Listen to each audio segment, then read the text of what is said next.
ร้อยคนเห็ดดี เฮ็ดเฮือสวงพี่น้องบ้านไต้เฮาบ้านน้องลำจันไต้เฮาได้มื้อที่3แล้ว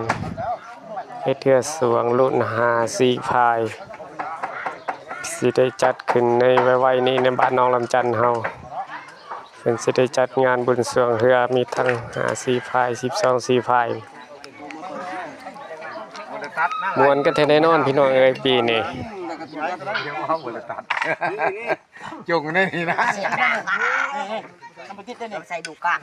สายปักเสียบย่อมาให้ได้เจ้าก่อนจงไว้สิแล้วเวลาสีพายลงไปก็เอาดากซุบใส่มันจังบ่หลุดไปใส่มันจะบ่ตกกันเรื่อยว่างวง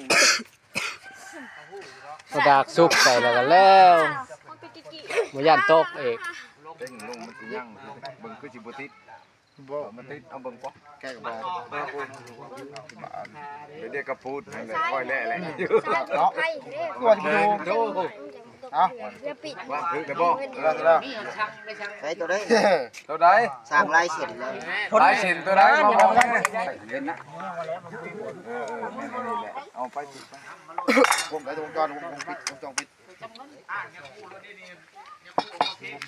ซี่ก่อนนี่ทางข้างนะบ้านนี่ทางข้างคือว่าการในบอกต้องถูกเดียวก่อน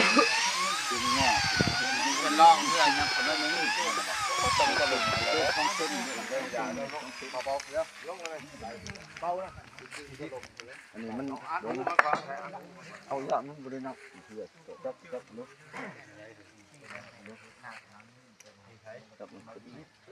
เฮ้ย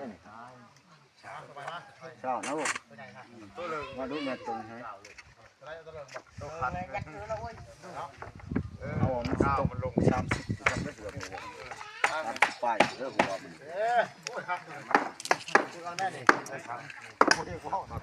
ที่ชายชื่ออ้วนปฏิเสธชื่อไหมที่จะมา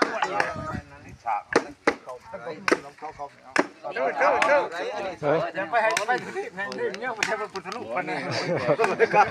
ทะลุนะดึงร้านเลยกูพยาว่าร้านเป็นร้าน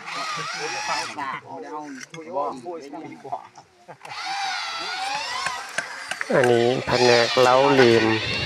เพื่อที่ตอกใส่กับเพื่อเนาะเวลาประกอบแล้วต้องใส่ลีม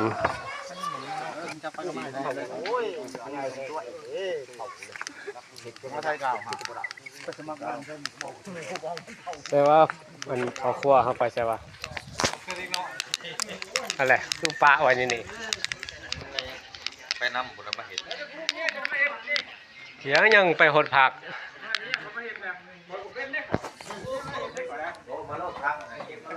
เป็นเด้ไปเอิ้นอีกเคียมาซอยนำโอ้เอาแล้วนะไปกับตัวมันเข้าไม่ออกทุ่มไม่ออกทิ่มนะโทรแล้วนะย่างเขาน้อยโทรยังเจ้าบ่เสือยังจะบ่มาดอกบ่พันว่านี่เขาน้อยก็ตัวไอ้ได้ว่าสิไปแผ่กระเพาะ